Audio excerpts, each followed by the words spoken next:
नमस्कार, राज की बात में आपका स्वागत है। आपके साथ मैं हूं राज ठाकुर। राज की बात में हमेशा की तरह आज हमारे साथ एक खास शख्सियत जो हरियाणा की राजनीति में अलग जगह रखते हैं, स्वास्थ्य मंत्रालय इस वक्त संभाल रहे हैं। आप समझ ही गए होंगे, हमारे साथ है कमल गुप्ता। नमस्कार, बहुत बहुत स्वागत है आपका सूर्य समाचार पर राज की बात में। धन्यवाद। सबसे पहले तो सवाल यही करना चाहूंगा कि चुनावों की रणभेरी बज चुकी है, तारीखों का ऐलान हो चुका है और इन तमाम चीजों के बीच में तैयारियों का शोर भी पूरे तरीके से अब गूंजने लगा है। किस तरीके की तैयारियां कमल गुप्ता की? देखिए, आपको ऐसा लगता है कि तैयारियों की जो गूंज है वो अब शुरू हुई है। भारतीय जनता पार्टी एक ऐसी राष्ट्रीय मूल्यों से प्रेरित पार्टी है और कैडर बेस्ड पार्टी है। इसका संगठन बड़ा मजबूत है। राष्ट्रीय अध्यक्ष से लेकर प्रदेश अध्यक्ष, जिला अध्यक्ष, सभी कार्यकारिणी, मंडल अध्यक्ष, बूथ अध्यक्ष, पन्ना प्रमुख, तो हम तो एवर रेडी। चाहे पंच का चुनाव हो, चाहे सरपंच का हो, चाहे निगम का हो, परिषद का हो, नगर पालिका का हो, पार्षद का हो और एमएलए या एमपी का हो, तो हमारी चुनावी रणभेरी तो 24 घंटे तैयार रहती है। ये जो मैंने कहा कि अब तैयारी शुरू हो चुकी है, वो इसलिए भी क्योंकि अब जब आप लोगों के बीच में जाएंगे तो आपका रिपोर्ट कार्ड भी जनता आपसे मांगेगी। तो उस रिपोर्ट कार्ड में स्वास्थ्य मंत्री कमल गुप्ता लोगों को क्या बताने वाले हैं? राज जी, लोगों के बीच में हम अब नहीं जाएंगे। लोगों के बीच में हम शुरू से हैं। जब से भारतीय जनता पार्टी में मैंने प्रवेश किया 1996 में, मैं तब से जनता के बीच में हूँ। ये सुनने में बहुत अच्छा लग रहा है, लेकिन ये वास्तविक बात है। वास्तविक बात है, लेकिन ये बात इसलिए और गहरी हो जाती है क्योंकि जब आप कैबिनेट मिनिस्टर बनते हैं तो सिर्फ आपके क्षेत्र के लोगों की ही उम्मीदें आपसे नहीं होती, पूरे प्रदेश की होती है। और ये सवाल और जीवंत इसलिए इस मौजूदा राजनीति में हो जाता है क्योंकि मुझे याद आते हैं 2019 के चुनाव, जब बीजेपी की तकरीबन पूरी कैबिनेट सिमट कर रह गई थी, कोई भी अपनी सीट नहीं जीत पाया था। अनिल विज, मनोहर लाल, कुछ ये नाम थे चुनिंदा जो जीत पाए थे, बाकी सब के सब हार गए थे। तो अब आपको रिपोर्ट कार्ड लेकर भी जाना है और उस रिपोर्ट कार्ड में बताना है कि आपने अर्बन डेवलपमेंट एंड बॉडी का मंत्रालय संभालने के साथ साथ अब जब स्वास्थ्य मंत्रालय संभाला है तो उस दौरान आपने क्या कुछ किया है। देखिए, अर्बन लोकल बॉडी में हमने बहुत सारे काम किए। हमने जो सबसे कंट्रोवर्शियल चीज थी, प्रॉपर्टी आईडी, हमारे समय में वो हमने संभाला और उसमें बहुत सारी त्रुटियां थी। और वो काम भी एक ऐसा काम था जो कि हरियाणा सरकार ने, हरियाणा की भाजपा की सरकार ने इसको चैलेंज के रूप में स्वीकार किया। पूरे हिंदुस्तान में वो सिस्टम किसी ने अडॉप्ट नहीं किया। उसकी खूबियां, जो बेनामी प्रॉपर्टीज थी, उनको दूर करके हर आदमी की प्रॉपर्टी एक ऑर्गेनाइज तरीके से रजिस्टर्ड हो जाए, प्रॉपर्टी आईडी उसकी बन जाए, उसमें कोई छेड़खानी ना हो सके, इस तरह की बातें, सफाई की बातें। हमने जो स्वच्छ भारत, स्वस्थ भारत, स्वच्छ हरियाणा, स्वस्थ हरियाणा की बात में भी हमने 13-14 जगह हमने सफाई के जो वेस्ट टू एनर्जी तक का जो काम है उसको हमने स्टार्ट किया। सोनीपत में हमारा एक प्लांट लगा जी, और वो प्लांट जो है काफ़ी जगह का जो वेस्ट आता था उसको, वेस्ट को लाकर उसकी कंपोस्ट बनाकर, उसका आरडीएफ बनाकर उस वेस्ट को ख़त्म करने का जो काम करता था और बिजली बनाता था। और उसका कुछ जो हिस्सा है वो हिस्सा भराव के काम आता था, कुछ खाद के काम आता था। तो इस तरह का पहले 60 साल के समय में कांग्रेस ने कभी इस तरह का प्रयोग नहीं किया।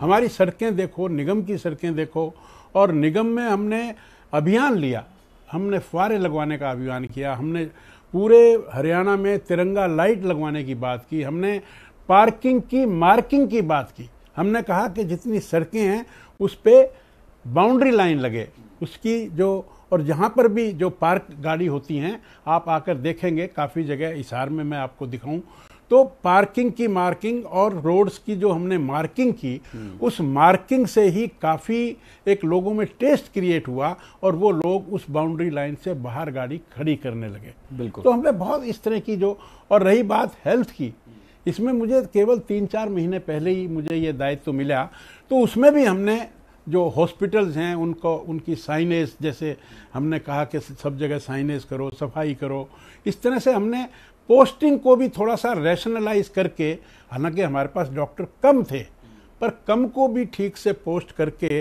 और उसका मिनिमम अवेलेबिलिटी में मैक्सिमम लाभ हो, ऐसा हमने काम किया।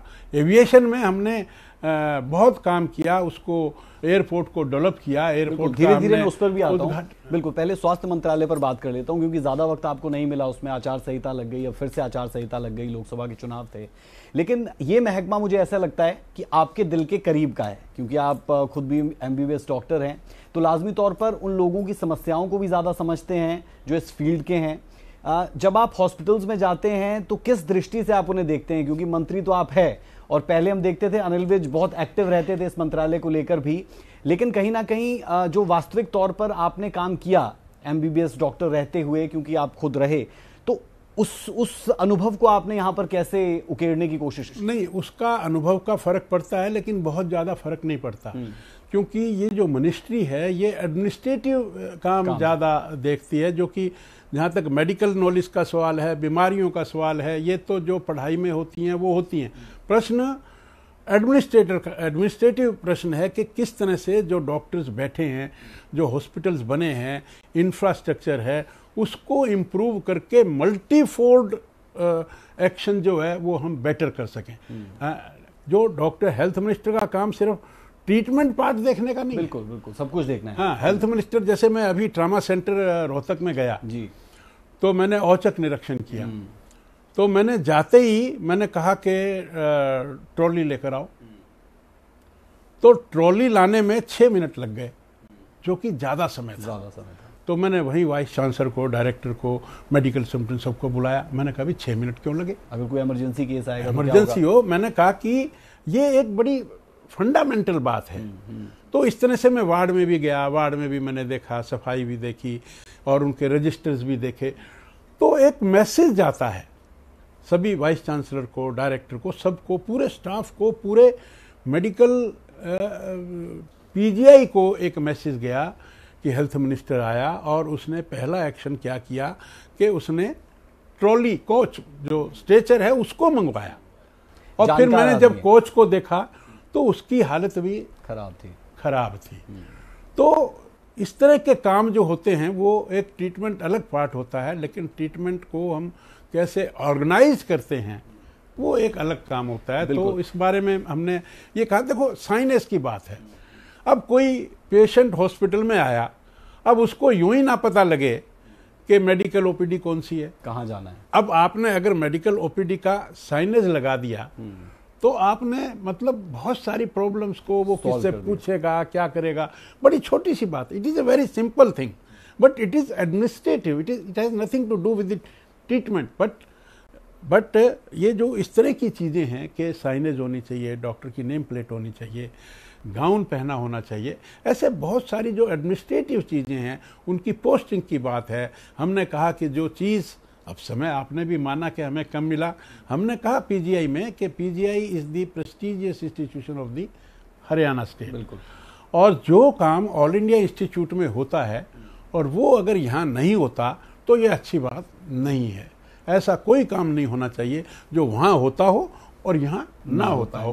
तो उस दृष्टि से हमने जनरल हॉस्पिटल में भी हमने इंटेंसिव केयर यूनिट्स का भी हमने उद्घाटन भी किया, ICU भी हमने चलाई, और हमने, मैं आंकड़े तो आपको नहीं बता पाऊंगा, लेकिन बहुत सारे हॉस्पिटल्स में MRI हमने खोला है, बहुत सारे हॉस्पिटल में CT स्कैन हमने चलवाया है, तो अल्ट्रासाउंड भी काफी जगह चलवाया है। बिल्कुल, लेकिन डॉक्टर्स की कमी का मसला विपक्ष उठाता है, हालांकि सत्ता में पहले वो भी थे, इस पर उनसे भी सवाल बनता है, लेकिन फिर भी ज्यादा वक्त आपको नहीं हुआ। लेकिन as a doctor, as a minister, मैं आपसे ये जानना चाहता हूं कि डॉक्टर्स की जो कमी है वो एकाएक पूरी नहीं हो सकती, ये हम समझते हैं। जब से भारतीय जनता पार्टी की सत्ता आई, माननीय मनोहर लाल जी उस समय मुख्यमंत्री थे, उन्होंने एक घोषणा की कि हर जिले में एक मेडिकल कॉलेज खोलेंगे। आज हमारे हरियाणा में 15 मेडिकल कॉलेज हैं और बाकी खुलने की कगार पर है, यानी कि 15 तो शुरू हो चुके,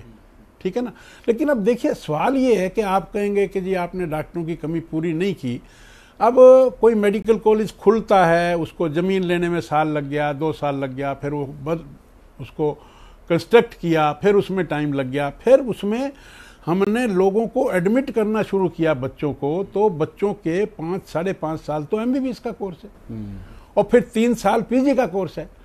तो 8-9 साल और कंस्ट्रक्शन के मिलाकर 10-12 साल लगते हैं, और हमें सत्ता में आए 10 साल हो गए, तो हमारे जो रिजल्ट्स हैं वो अब आने शुरू होंगे। ठीक है, मतलब आप ये कहेंगे कि हमने ये पूरे 10 साल में क्या किया, हमने 10 साल में नींव तैयार की डॉक्टरों। ठीक है, हुड्डा साहब लगातार एक बात कहते हैं और प्रेस कॉन्फ्रेंस में खुला चैलेंज देते हुए रिपोर्टर्स तक को कह देते हैं कि आप बता दीजिए, कि सत्ता पक्ष तो नहीं बता पाता, आप बता दीजिए। तो मैं आपसे ये सवाल कर लेता हूं कि कौन से ऐसे नए कॉलेज और यूनिवर्सिटीज बीजेपी ने खोले जिन्हें वो सीधे तौर पर कह सकता है कि ये हमारी अचीवमेंट्स है। देखिए, 2 कॉलेज अंबाला में है, एक कॉलेज कुरुक्षेत्र में है, एक करनाल में है, एक पानीपत में है, एक सोनीपत में है, एक रोहतक में है, और एक झज्जर में है, एक गुड़गांव में है, 4 मेडिकल कॉलेज फरीदाबाद में है, एक अग्रोहा में है। ये टोटल गिन लीजिए, ये 15 है। चलिए, मैं इन डिटेल्स में नहीं जाऊंगा वरना पूरा समय इसी में निकल जाएगा। अब मेरा सवाल पीजीआई रोहतक को लेकर ही है, क्योंकि जो इंसिडेंट वहां पर हुआ, मैं कोलकाता वाले इंसिडेंट पर भी आऊंगा, लेकिन रोहतक पीजीआई में जो हुआ वो भी ये बताने के लिए काफी है कि कहीं ना कहीं कुछ ऐसी चीजें हैं जिन्हें दुरुस्त करने की जरूरत है। और इस पूरे प्रकरण के बाद आप खुद पीजीआई रोहतक गए, क्या आपने पाया, क्या पूरा इंसिडेंट और कहां खड़ा है? आपकी बात ठीक है, ये घटना रोहतक में भी नहीं होनी चाहिए थी, लेकिन अंतर इतना है कि जिस प्रकार से वेस्ट बंगाल में ये घटना हुई और वहां पर गैंग रेप हुआ, वहां की जो टीएमसी की सरकार ने क्या किया, वो बड़ी ढीली थी, और वहां पॉलिटिकल मोटिवेटेड लोग उसमें इन्वॉल्व थे। लेकिन रोहतक की घटना को मैं दुर्भाग्यपूर्ण मानता हूं। मैं कोई ये नहीं कह रहा कि ये काम अच्छा हुआ, या ये भी उतना ही बुरा मानता हूं मैं, लेकिन इस काम में हमारे जो डिपार्टमेंटल जो एक्शन था, हमने उस टीचर को फौरन सर्विस से हटाया। वो एमडी का फर्स्ट ईयर स्टूडेंट भी था एनाटॉमी का, उसको वहां से भी बर्खास्त किया। हमने नेशनल मेडिकल काउंसिल को भी लिखा ताकि वो कहीं भी हिंदुस्तान में जाकर कोई पीजी ना कर सके, और पुलिस को भी इन्वॉल्व करके उसके खिलाफ एफआईआर हुई, उसके खिलाफ कई धाराएं लगी, और वो जेल में है। पुलिस रिमांड लिया गया और उसके खिलाफ सख्त से सख्त एक्शन होगा। मैंने स्वयं जाकर वहां पर इंक्वायरी की। ये सारा काम विद इन 2 डेज हमने किया।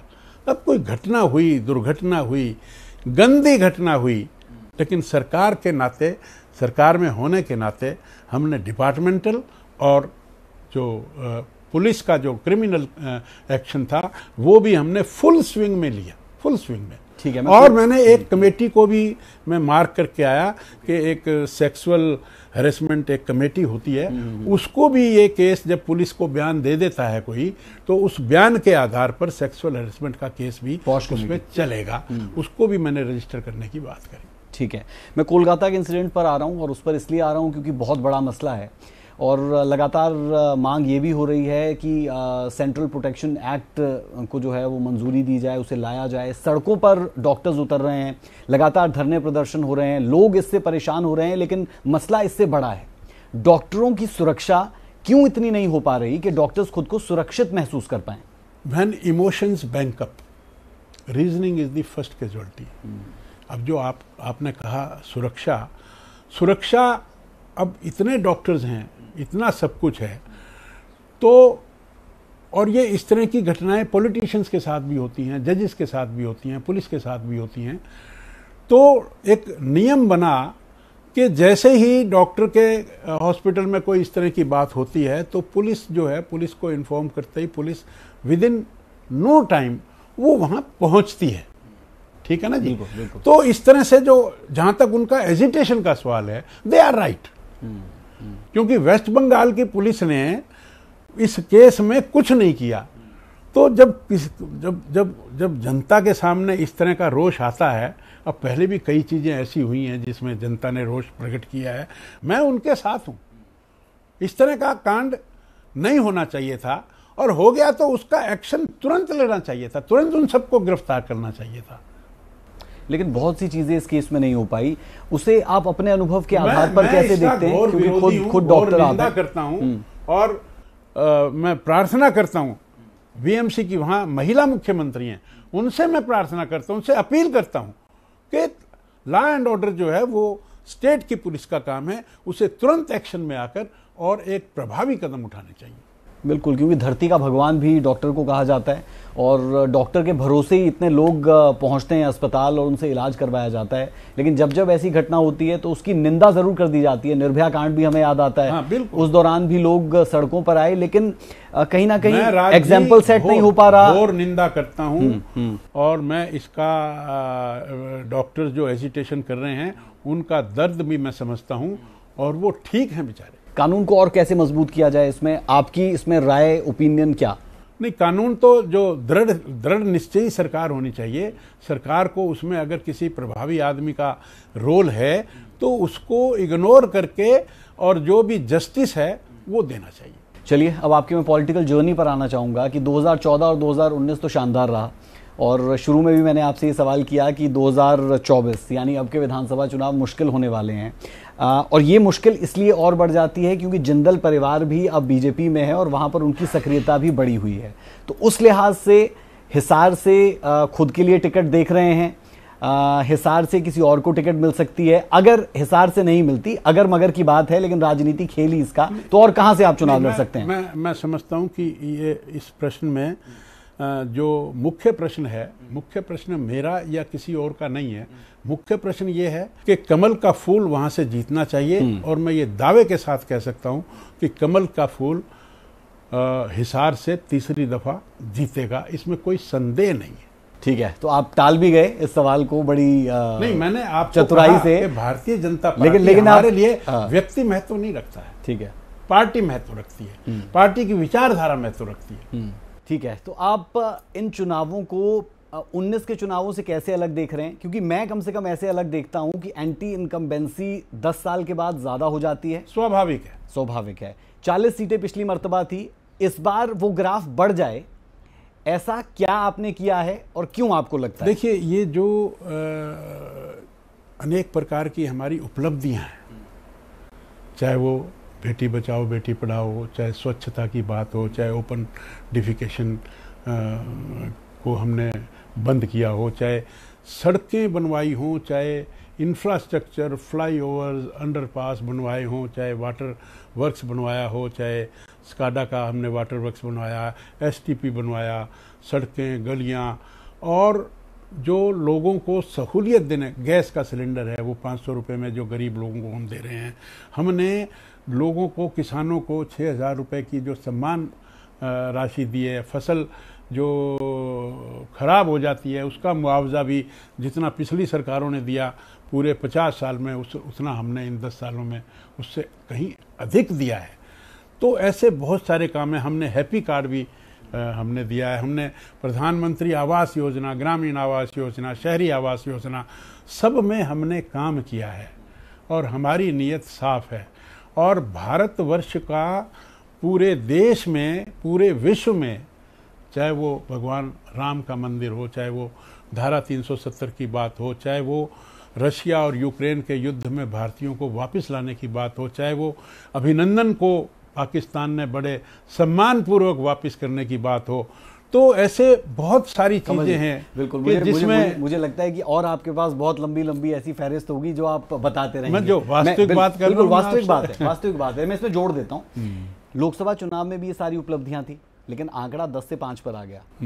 और अगर हम लोकसभा चुनाव की विधानसभाओं के हिसाब से जाएंगे तो 40-40 के करीब दोनों पार्टियां जीत पाई। नहीं, देखिए 45 सीटें हम 45 जीते हम, 45 जीते, कांग्रेस 41 जीती और 4 आप पार्टी को कोई। लेकिन सवाल यहां पर ये उठता है कि ये तमाम उपलब्धियां उस वक्त भी थी, लेकिन 10 से आंकड़ा 5 पर आ गया। हाथ कंगन को आरसी क्या, आपको 1 अक्टूबर को पता लग जाएगा कि Bharatiya Janata party absolute majority की सरकार बनाकर तीसरी दफा अपनी सरकार बनाएगी। अगर, फिर से मैं अगर पर आ रहा हूं, और वो इसलिए आ रहा हूं क्योंकि अभी के सिनेरियो के हिसाब से राजनीतिक पंडित भी ये कह रहे हैं, हम खुद भी फील्ड में जाते हैं, बहुत मुश्किल है कि किसी को भी क्लियर मैंडेट यहां से मिल जाए।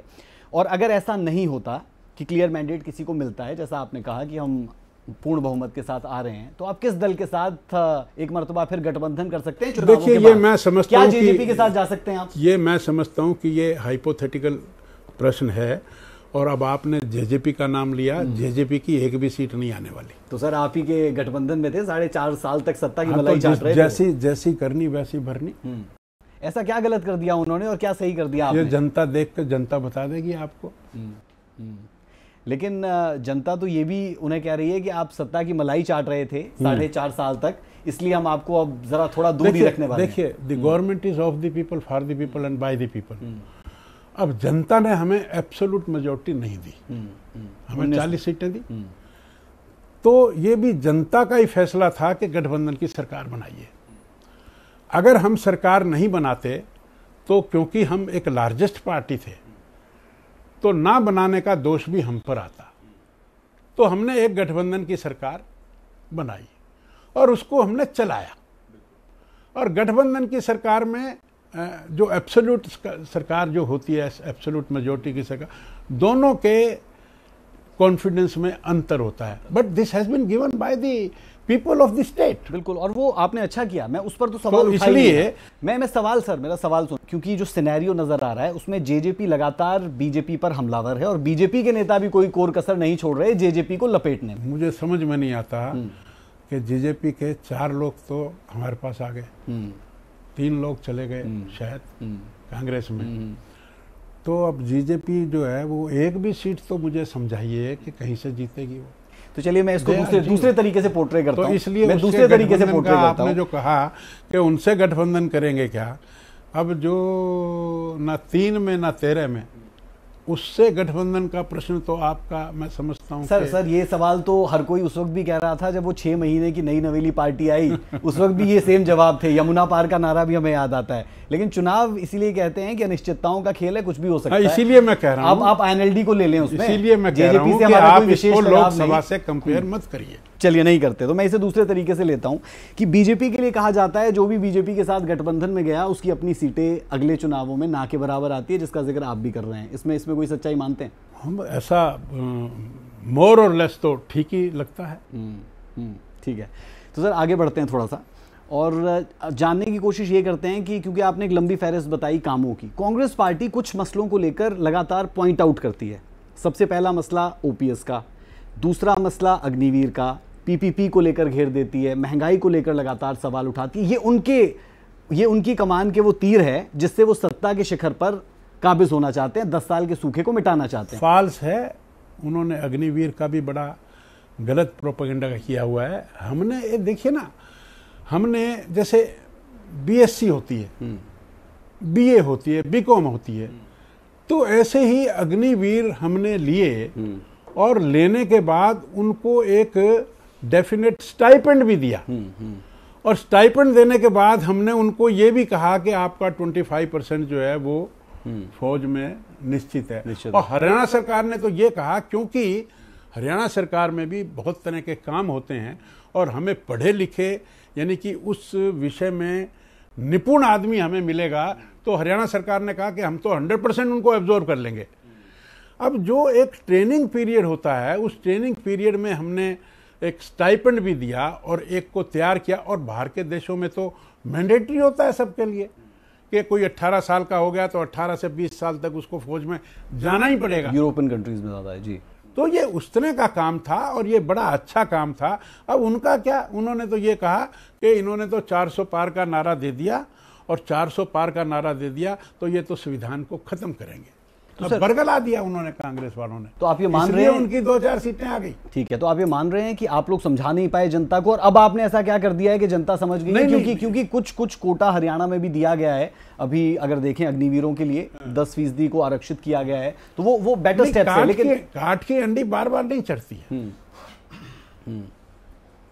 तो आपको लग रहा है कि ये मुद्दा इस बार आपके लिए नेगेटिव नहीं, पॉजिटिव में आने वाला है? बड़ा आश्वस्त हूँ और जनता के प्रति भी मैं बड़ा आश्वस्त हूँ। 1 अक्टूबर को हाथ कंगन को आरसी क्या, 1 अक्टूबर को आप देख लेना, भारतीय जनता पार्टी की हरियाणा में तीसरी बार पूर्ण बहुमत की सरकार आएगी। ये मुझे ऐसे नजर आ रहा है जैसे आप मेरे सामने बैठे हो। क्या बात है, कॉन्फिडेंस हमेशा रहता है और ऐसा ही कॉन्फिडेंस कुछ मोहनलाल बडौली जी को भी था जब हमने उनके साथ साक्षात्कार किया। क्योंकि आप हिसार के हैं, इसलिए एक सवाल आपसे बहुत ज़रूरी हो जाता है कि हिसार के एयरपोर्ट को लेकर बहुत इवेंट बढ़ रहे और लगातार ये कहा भी गया कि पीएम आएंगे और पीएम के आने के बाद एक रैली होगी और लोगों के लिए सुपुर्द कर दिया जाएगा, लेकिन चुनावों का ऐलान 3 हफ्ते पहले ही हरियाणा में हो गया, क्योंकि आखिरी बार मुझे याद है 23 अक्टूबर को चुनाव हुए थे और अब की बार 1 अक्टूबर को हो जाएंगे। उसका डेंट देखते हैं खुद के लिए, खुद की पार्टी के लिए, कि कुछ सीटें कम हो जाएगी, खासतौर पर हिसार बेल्ट में कुछ फर्क पड़ेगा? मैं समझता हूं कि कोई फर्क नहीं पड़ेगा, लेकिन देखने वाली बात यह है कि 200 एकड़ लैंड पर पट्टी थी 3000 फुट की, और उसमें हमने 4000 एकड़ को और जोड़ा, फिर 3000 को और जोड़ा, 7200 एकड़ का हमने एयरपोर्ट बनाने का सपना लिया। और वो सपना भी, उसको हमने सोचा कि हम इसको पूरे विश्व का सबसे बड़ा एयरपोर्ट बनाएंगे जी। और दिल्ली का एयरपोर्ट भी 5100 एकड़ है, ऐसे पूरे आप किसी और का भी देखेंगे। तो हमने उसको 5-6-7 साल पहले आरसीएस के तहत उस हवाई अड्डे को लाइसेंस्ड एयरपोर्ट बनवाया, हमने उड़ानें शुरू की। लेकिन एयरपोर्ट अथॉरिटी ऑफ इंडिया का जो नियम है उसमें बदलाव आया। वो बदलाव क्या था कि पहले उड़ान उड़ती थी 1500 मीटर की विजिबिलिटी के आधार पर, और एयरपोर्ट अथॉरिटी ऑफ इंडिया ने ये कहा कि अब ये चेंज करके इसको 5000 मीटर तक का कर दिया। तो जो हमने उड़ान उड़ाई थी, अब वो पहले एक सुबह चलती थी तो देहरादून जाती थी, वापस आती थी, फिर चंडीगढ़ जाती थी, वापस आती थी, फिर धर्मशाला जाती थी, वापस आती थी। तो सुबह 8 बजे से शाम के 5-6 बजे तक 3 फ्लाइट चलती थी। लेकिन जब 1500 से और 5000 की विजिबिलिटी आई तो वो फ्लाइट केवल 12-1 बजे के लगभग की रह गई। तो कुछ कारणों से वो बंद करनी पड़ी। लेकिन उसके बाद हमने सेकंड फेज में 10,000 फुट की पट्टी हमने बना दी, और जो पैसेंजर टर्मिनल 40 पैसेंजर का था वो अब 150 पैसेंजर का बन गया, जिसका उद्घाटन माननीय मुख्यमंत्री जी ने 20 जून को किया। 19 जून को हमने C4 एक ग्रेड होता है एयरपोर्ट जो लाइसेंस लेने का, जिसमें हम बड़ा जहाज कोई भी उतार सकते हैं, उसके लिए हमने अप्लाई किया। कितनी कैपेसिटी लोगों की अगर जानकारी हो? उसमें 150 लोग एज पैसेंजर उसमें आ सकते हैं। लेकिन जो थर्ड फेज में तो हम एक और बड़ा एयरपोर्ट, जिसका हमने उद्घाटन माननीय प्रधानमंत्री जी से करवाने का विचार किया था, उसमें तो 21 लाख पैसेंजर पर ईयर उसमें आ सकते हैं। ऐसा वो बड़ा बनेगा, और उसके बाद एक पट्टी और बनेगी, बहुत बड़ा बनेगा। और हमने इसका नाम भी महाराजा अग्रसेन, क्योंकि वो अग्रभूमि है, अग्रोहा धाम है वहाँ पर, महाराजा अग्रसेन के नाम से उसको हमने नामित किया। तो अभी हमने 19 जून को जब अप्लाई किया, अब ये समय मेरे पास केवल 3-4 महीने का था, और इसमें सारा काम करके, और जो हमने ऐसा उम्मीद थी कि हमें अगस्त के आखिर तक में शायद लाइसेंस मिल जाएगा, और वो शायद मिल भी जाए। तो लाइसेंस मिलने के बाद हमने उड़ान उड़ानी थी, और पहली उड़ान भगवान राम के दर्शन करने के लिए अयोध्या की उड़ानी थी। तो मैं समझता हूँ कि डेंट, जो आपने कहा कि डेंट पड़ेगा या नहीं पड़ेगा, ये काम होते हैं, ये काम दिनों में नहीं पूरे हुआ करते। अब ये जो अंतर्राष्ट्रीय हवाई अड्डा जिसका हमने सपना देखा, इसको बनने में तो इट में टेक अनदर 3, 4, 5, 6 ईयर्स। तो आस्ता आस्ता ये काम बढ़ते हैं, ये काम कोई 1 दिन में 2 दिन में नहीं होते हैं, और बहुत सारी कमियां और चेकिंग और ये सब चेकलिस्ट ये सब होती हैं। तो अब हम एंड स्टेज पर आए हैं, आज नहीं उड़ेगा तो ये 1 अक्टूबर के बाद उड़ जाएगा। ठीक है। तो इसमें हमें इस बात की निराशा नहीं है कि ये आज ही क्यों नहीं उड़ा। अरे इतना काम तो, इतना तक तो आए ना, हो पाएगा। ठीक है। किरण चौधरी अब राज्यसभा जाने वाली है और लगभग तय ही है, क्योंकि विपक्ष की तरफ से तो कैंडिडेट भी नहीं दिया जा रहा। इस फैसले को आप कैसे देखते हैं, क्योंकि कांग्रेस पार्टी से वो आए, यहाँ पर आकर अपनी जगह बनाई और अब राज्यसभा की तैयारी? अब देखिए ना, आपने स्वयं जो ये प्रश्न पूछा है, अब इसमें कांग्रेस की हालत का पता लगता है कि कैसी। कांग्रेस के लोग जैसे डूबता हुआ जहाज है, उसको छोड़ छोड़ कर दूसरी तरफ जा रहे हैं, और जो रह रहे हैं वो भी आपस में लड़ रहे हैं। अब हुड्डा साहब भी लड़ रहे हैं, बहन शैलजा भी लड़ रही है, उधर से रणदीप सुरजेवाला जी भी लड़ रहे हैं। सब कोई टिकट किसको मिलेगी, कि उसकी चली तो उसको मिलेगी, उसकी चली तो उसको मिलेगी। अपने लोग नजरअंदाज महसूस तो नहीं कर रहे हैं? अपने लोग नजरअंदाज महसूस तो नहीं कर रहे? अंदाज करेंगे। पार्टी में कोई बंदा आता है, पार्टी बनी देश के लोगों के लिए है, पार्टी में कोई भी आए हम उसका स्वागत करते हैं और फिर नेतृत्व तय करता है कि कौन उपयुक्त ज़्यादा है, उसको टिकट देता है। चलिए आखिरी सवाल आपसे राज की बात में, और सवाल भी यही रहेगा कि राज की बात क्या है कमल गुप्ता जी की, क्योंकि हमने भी थोड़ी रिसर्च की तो हमें पता चला कि आप गिफ्ट एक्सेप्ट नहीं करते और जो आपके आसपास भी एक्सेप्ट कर लेते हैं उन्हें आप बाहर का रास्ता भी दिखा देते हैं। इस पर थोड़ी सी रोशनी डाल दीजिए कि गिफ्ट एक्सेप्ट क्यों नहीं करते, इसके पीछे की क्या कहानी है और क्या क्या किस्से जुड़े हैं। जब से मैं राजनीति में आया हूँ और खासकर जब से मैं एमएलए बना हूँ, तो मेरी ये सोच है कि जो मुझे गिफ्ट करता है वो मेरे रिलेशन के कारण गिफ्ट नहीं करता, पद के कारण मैं ये समझता हूँ कि वो पद के कारण करता है। कोई ऑफिसर कोई भी अगर मेरे पास कोई गिफ्ट लाता है, गिफ्टों की भी वैरायटी है, पहले डब्बा आता है, फिर ड्राई फ्रूट का डब्बा आता है, फिर सोने चांदी के भी गिफ्ट आते हैं, अच्छा। फिर अलग अलग तरह के कॉस्टली गिफ्ट आते हैं। तो मैंने ये नियम बनाया कि राजनीति की वजह से एक नया पैसा भी मेरे घर में घुसना नहीं चाहिए। तो मैंने इसका संकल्प किया और इसको अडॉप्ट किया। जब मैं किसी से मिठाई का डब्बा भी नहीं लेता, तो एक व्यक्ति जो मेरे साथ 9.5 साल तक 9.25 साल तक रहा और प्रत्यक्ष मुझे पता लगा कि वो 2 घी के पीपे और उसने किसी अधिकारी से लिए हैं, तो मैं उसको संभव नहीं था कि वो मेरे साथ काम कर सके, इसलिए मैंने उसको निकाला और जिस अधिकारी ने ऐसा किया था उसको भी मैंने तुरंत विदिन 5 मिनट सस्पेंड किया। ओके। और मैं समझता हूँ कि जनप्रतिनिधि होने के कारण, जैसे मैं आपको बताता हूँ, मैं एक शादी में गया, मैं मिलनी भी नहीं लेता हूँ, किसी की भी मिलनी नहीं लेता हूँ, तो वो रिलेशन में था, तो उसने मुझे मिलनी दिलवाने का प्रयास किया, मैंने मना किया, तो वो लड़ पड़ा मेरे से कि हम तो रिश्तेदार हैं। मैंने कहा नहीं भाई कोई बात नहीं, मैंने जब से मैं एमएलए बना हूँ तब से मैंने ये लेना बंद कर दिया।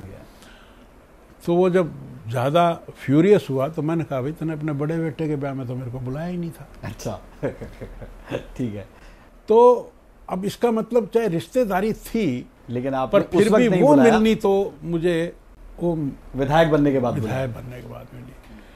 तो ये एक कॉन्शियस की बात है, संघ में रहे हैं, संस्कार हैं, तो मन नहीं मानता तो नहीं मानता। कई दफ़ा बुरा भी लगता है कि कोई आदमी नाराज होकर जाता है, नाराज होकर जाते भी हैं, पर मैं नहीं एक्सेप्ट करता। चलिए सर, इसमें 2 कोई पुराने कार्यकर्ता हैं, उनके घर में किसी बच्चे का जन्म हुआ है, वो ले आए तो उसको मैं मना भी नहीं करता, लेकिन समझ में आ जाती है कि ये नया कार्यकर्ता है, ये नया क्यों आया है, ये नए वाला, तो वो सब समझ में आ जाती है। बिल्कुल सर, मैं इसी से जुड़ा सवाल कर लेता हूँ कि अगर नेता इतने ही ईमानदार हो जाएं तो उससे बेहतर शायद इस देश के लिए, इस प्रदेश के लिए कुछ नहीं हो सकता। सबसे महंगा गिफ्ट क्या आज तक आया? किसने दिया वो मत बताइए, लेकिन सबसे महंगा गिफ्ट आपके पास क्या आया वो जरूर हमारे दर्शकों के साथ शेयर कीजिए। सोने की गिन्नियां तक आई। अच्छा, वो वापस की। मुश्किल होता है इस तरीके की? नहीं, मुश्किल कोई नहीं, वो भी कई दफा पता नहीं लगता, वो आ जाती है तो फिर उसको घर वापस। बिल्कुल, बहुत मजा आया आपके साथ बातचीत करके, और हम भी ऐसे ही ईमानदार पत्रकारिता करते हैं जैसे आप ईमानदार राजनीति करते हैं, और हम उम्मीद करते हैं कि ऐसे ही आप लोगों के लिए भी मिसाल बनते रहें और खासतौर पर पॉलिटिशियंस के लिए मिसाल बने। मैं तो कहता हूँ कि डेमोक्रेसी के 4 स्तंभ होते हैं जी। एक तो न्यायपालिका, एक विधायिका, एक ब्यूरोक्रेसी और एक पत्रकारिता। लेकिन अगर कोई ये पूछे कि इनमें सबसे स्ट्रॉन्ग कौन है, तो वो पत्रकारिता है जी। अगर किसी देश का पतन होता है तो मैं सबसे ज्यादा जिम्मेवारी पत्रकारिता की मानता हूं। अगर पत्रकारिता स्ट्रॉन्ग है तो वो किसी को करप्ट क्यों होने देगी। बिल्कुल सही, और इसीलिए कहते हैं कि अगर ये 4 स्तंभ मिलकर काम करें और ईमानदारी से काम करें, सबसे जरूरी। नहीं, तो लेकिन ये जो 3 तीन स्तंभ हैं, इनको जगा के रखने वाली, इनको काशन रखने, इनको चेतावनी देने वाली जो है वो चौथा स्तंभ जो है वो पत्रकारिता का है। अगर कोई पॉलिटिशियन करप्ट है, अगर कोई न्यायपालिका में करप्ट है, अगर कोई ब्यूरोक्रेसी में करप्ट है, तो it will be the weakness of the पत्रकारिता। बिल्कुल, उम्मीद करता हूं कि मैंने आपको जगाने में पूरी ईमानदारी के साथ तमाम सवाल किए होंगे, क्योंकि आपने पूरी ईमानदारी से जवाब दिए। बहुत बहुत शुक्रिया सूर्य समाचार के साथ जुड़ने के लिए। धन्यवाद, नमस्कार, धन्यवाद।